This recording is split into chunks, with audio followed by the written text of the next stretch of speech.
Salam uşaqlar. Bu dəfə çevrədə uzunluq münasibətlərindən, üçbucaqda tən bölənin xassəsi və tən bölənin uzunluğundan danışacağıq. Çevrədə uzunluq münasibətlərinin ən birincisi belə bir şəkildir. Deməli, isbat etməliyik ki, əgər iki vətər bir nöqtədə kəsişirsə, həmin vətərlər üzrə ayrılan parçaların hasilləri bir-birinə bərabərdir. Bunu isbat etmək üçün bu vətərlərin uc nöqtələrini ya yuxarıdan, ya soldan birləşdirmək lazımdır. Mən soldan və sağdan birləşdirəcəm. Soldan, bu da sağdan. İndi bu gördüyümüz iki dənə üçbucaqda, bu bucaqlar qarşılıqlı bucaqlardır və bir-birinə bərabərdir. Sonra bu qövsə diqqət yetiririk. Bu daxildəki bucaq da dalğalı qövsə söykənib. Bu bucaq da yenə də həmin qövsə söykəniblər. Yəni o iki bucaq eyni qövsə söykəndikləri üçün bu bucaqlar da bir-birinə bərabər olacaq.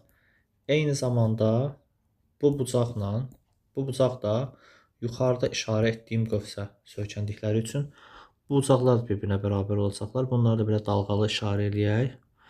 Və sağdakı üç bucaqla soldakı üç bucağa diqqətlə baxsaq, bu üç bucaqların daxili bucaqları bir-birinə bərabərdir. O zaman bu üç bucaqlar oxşar üç bucaqlar olmuş olur. İndi sol tərəfdəki üç bucaqda iki xəttli bucağın qarşısında nə dayanıb? A bölünsün. Sağ tərəfdəki üç bucaqda iki xəttli bucağın qabağında nə dayanıb? D. A bölünsün D bərabərdir. Sol tərəfdəki üç bucaqda dalğalı bucağın qabağında nə dayanıb? C. Və sağ tərəfdəki üç bucaqda dalğalı bucaq hansı tərəfə baxır? B-yə. C bölünsün B. Və bu gördüyümüz tənasübü də çarpaz vurarsaq, A vurulsun B bərabər C vurulsun D olacaq və düstur da isbat olunmuş olur. İki vətər kəsişləndə baş vermiş qaydadan danışdıq. İndi isə iki kəsən çəkilsə nə olacaq? İki kəsən çəkildikdə isə düsturda deyilir ki, isbat etməliyik ki, A vurulsun A plus B, yəni bütün uzun hissə bərabərdir C vurulsun C plus D. Bunu isbat etmək lazımdır. Bunu isbat etmək üçün bu çevrənin, yəni kəsənin çevrələrlə kəsişdiyi nöqtələri çarpaz şəkildə birləşdirirəm. Bir belə birləşdirək, bir də belə birləşdirək. İndi baxırıq bu qövsə baxırıq. Deməli, bu daxildəki bucaq da həmin qövsə söykənib. Bu daxildəki bucaq da həmin qövsə söykənib. Yəni, bu iki bucaq eyni qövsə söykəndikləri üçün bir-birinə bərabər olmuş olur. Və biz ən təpədəki bucağa bir iki xət ilə işarə qoysaq, o zaman bu rənglədiyim üç bucağa fikir versək, o üç bucaqda bir dənə iki xətli bucaq və bir dənə nöqtəli bucaq var. Və ya bu rənglədiyim üç bucağa fikir versək, bu üç bucaqda da bir iki xətli bucaq və bir nöqtəli bucaq var. Və o zaman bu üç bucaqlar oxşar olmuş olur. Və bunların oxşarlığını çaşmadan baxa bilməyimiz üçün onları baxın belə fərqləndirəcəm. Məsəl üçün, yaşıl rəngli üç bucaqla, bu yaşıl rəngli üç bucaq ilə digərdə başqa bir rəng seçək. Qırmızı rəngli üç bucaq bir-birinə oxşar olmuş olsunlar. Qırmızını belə tünd rənglə qeyd edək. Yəni, bu iki üç bucaqlar oxşardır. Bu iki dənə üç bucaq oxşardır. Yaşıl rəngli üç bucaqla qırmızı rəngli üç bucaq. İndi yaşıl rəngli üç bucaqda nöqtəli bucaq hara baxır? Nöqtəli bucaq C tərəfinə baxır. C bölünsün. Bəs qırmızı rəngli üç bucaqda nöqtəli bucaq hara baxır? A-ya. C bölünsün A bərabərdir. İndi üç bucağın bucaqlarına bir dəfə diqqətlə baxsaq, iki xətli bucaq, nöqtəli bucaq, bir də bir kör bucaq var idi. İndi biz kör bucağa fokuslanmalıyıq. Yaşıl rəngli üç bucaqda kör bucaq hara baxır? A üstə gəl B-yə baxır. A üstə gəl B. Bəs qırmızı rəngli üç bucaqda kör bucaq hara baxır? C üstə gəl D-yə. C üstə gəl D. Və bu bərabərlikdə də çarpaz tənasübün hədlərini çarpaz vursaq, A vurulsun A üstəgəl B bərabər C vurulsun C üstəgəl D olmuş olur və verilən düstur isbat olunmuş olur. Az öncəki düsturdan bildik ki, 2 dənə kəsən çəkiləndə çevrənin xaricindəki hissə vur bütün kəsən, bərabərdir yenə çevrənin xaricindəki hissə vur bütün kəsən. İndi məsələn bu şəkildə çevrənin xaricindəki hissə B, bütün hissə B plus C-dir. Yəni bu bərabərin ikinci tərəfi. Bu hissədə isə çevrənin xarici hissəsi də A-dır. Xarici hissəni qoyub kənara bütün hissəyə baxsaq, yenə də A-dır. Yəni xarici hissə də A-dır, bütün hissə də A-dır. Ona görə A vur A olmuş olur, o da A kvadrat olmuş olur. Əslində bu şəkildə isbat oluna bilər. Amma bunu da oxşarlıqla isbat etmək istəyiriksə, o zaman burada belə bir şey eləməliyik. Belə bir xətt birləşdirməliyik. Buradan da belə bir xətt birləşdirməliyik. Biz çevrədə bucaq münasibətlərində keçmişdik ki, əgər toxunanla vətər arasındakı bucaq alfa olarsa, qövs 2 alfa olurdu. Vətərin söykəndiyi qövs. Başqa bir qaydaya görə isə qövs 2 alfa olanda daxildəki bucaq alfa olmalıydı. Həmin qövsə uyğun daxildəki bucaq alfa olmalıydı. İndi daxildəki 3 bucağa baxsaq, o 3 bucağın bir bucağı alfa, digər bucağı bu dalğalı bucaq. Böyük 3 bucağa baxsaq, o 3 bucağın da bir bucağı alfadır, digər bucağı yenə dalğalı bucaqdır. Deməli, kiçik 3 bucaqla böyük 3 bucaq oxşar 3 bucaqlar olmuş olur. Kiçik 3 bucağın bucaqlarına baxırıq, dalğalı bucaq, alfa və bilmədiyimiz bir kör bucaq adlandıraq məsəl üçün bunu. Adətən kör bucaq olacaq. Amma üçüncü bir bucaq kimi deyək lap. Demək, balaca 3 bucaqda o üçüncü bucağın qarşısında dayanan tərəf hansıdır? A bölünsün. Bəs böyük 3 bucaqda dalğalı yox, alfa yox, o üçüncü bucağın qarşısında dayanan tərəf hansıdır? B plus C. A bölünsün B plus C bərabərdir. Kiçik 3 bucaqda alfanın baxdığı tərəf hansıdır? B bölünsün. Bəs böyük 3 bucaqda alfanın baxdığı tərəf hansıdır? A. B bölünsün A. Və bu bərabərlikdə də tənasübün hədlərini çarpaz vursaq, A kvadrat bərabərdir. B vurulsun B üstəgəl C olur və bu düsturda isbat olunmuş olur. Və son olaraq çevrə uzunluğunda sonuncu düstur qaydası da belədir ki, əgər çevrədə bir vətər, yəni AB vətərindən söhbət gedir, radiusa ya da diametrə perpendikulyardırsa, həmin vətər yarı bölünür. Bunu isbat edək. İndi hələ ki vətərin yarı bölündüyünü bilmirik, amma bu xəttin radius olduğunu bilirik. Və biz OA radiusunu və OB radiusunu da çəkək. Tamam. OA da OB də radiusdursa, demək bunlar hər ikisi bir-birinə bərabərdirsə, bu rənglədiyim 3 bucaq da bərabər yanlı 3 bucaq olurmu? Olur. Bərabər yanlı 3 bucaqda təpədən çəkilən hündürlük, yəni ON hündürlüyü həm tənbəlin, həm median olmalıdır. Bərabər yanlı 3 bucaqda təpədən oturacağa çəkilən hündürlük, median, tənbəlin eyni şeydir. O zaman bu hündürlük həm tənbəlin olur, bu əlavə bir bilgi, alfa, həm də median olur. Median olur məlumatından isə AN-in MB-yə bərabər olduğunu görmüş oluruq və bu düstur da isbat olunmuş, yəni bu qayda da isbat olunmuş olur. Videonun davamında 3 bucaqda tənböləndən danışaq. Birinci tənbölən xassəsi, demək 2 şey isbat eləməliyik. 1.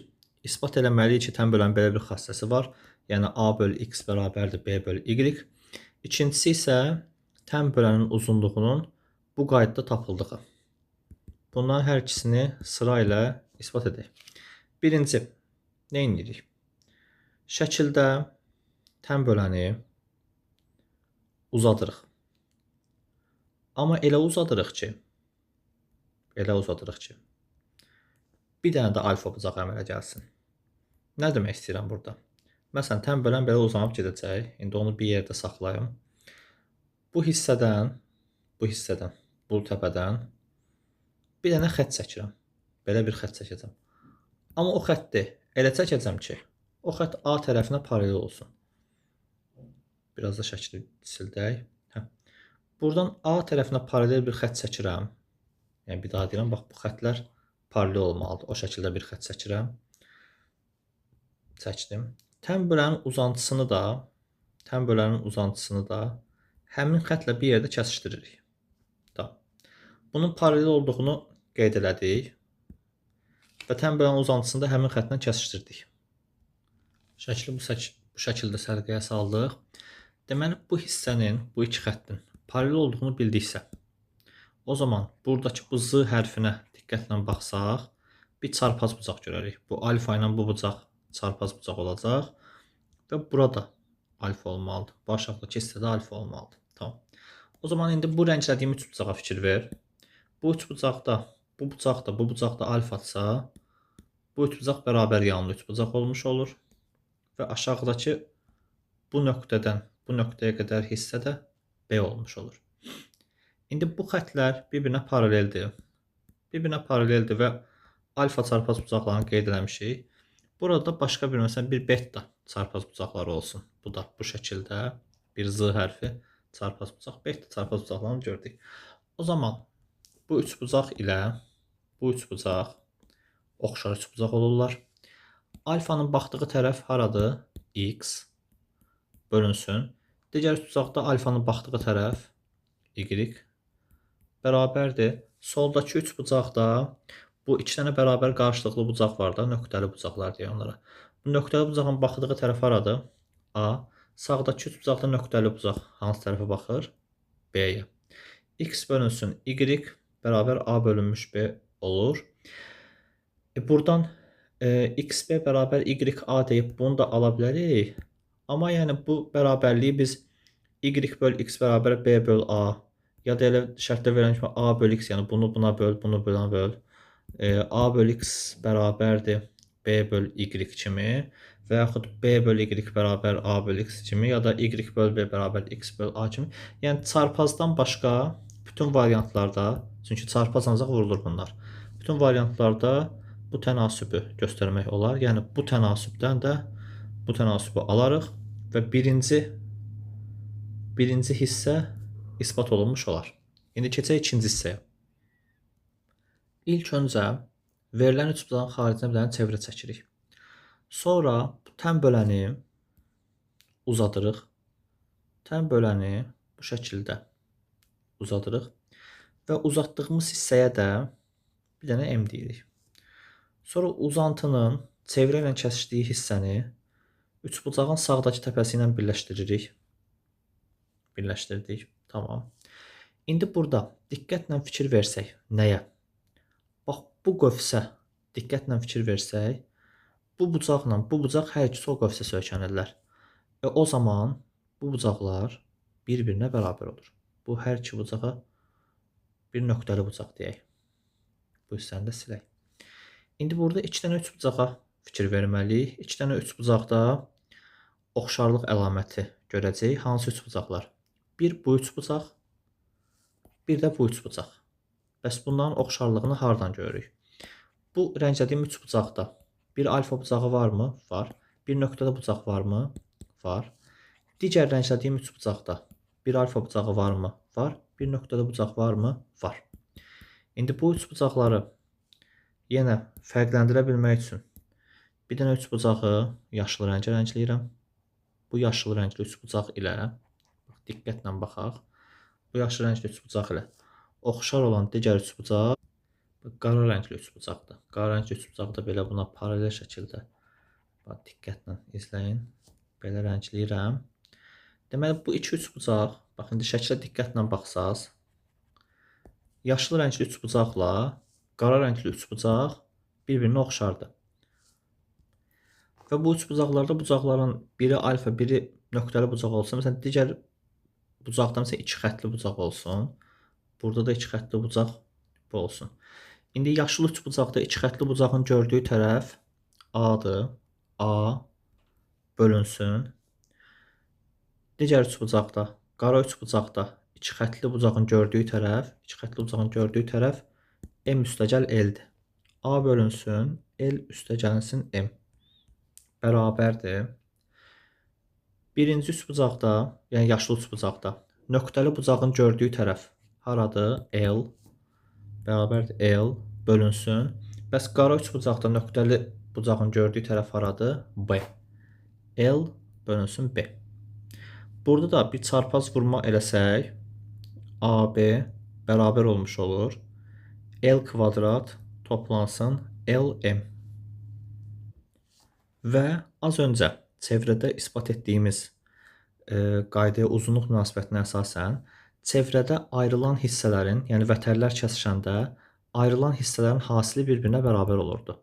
Yəni ki, L ilə M-in hasili elə X ilə Y-in hasili deməkdir.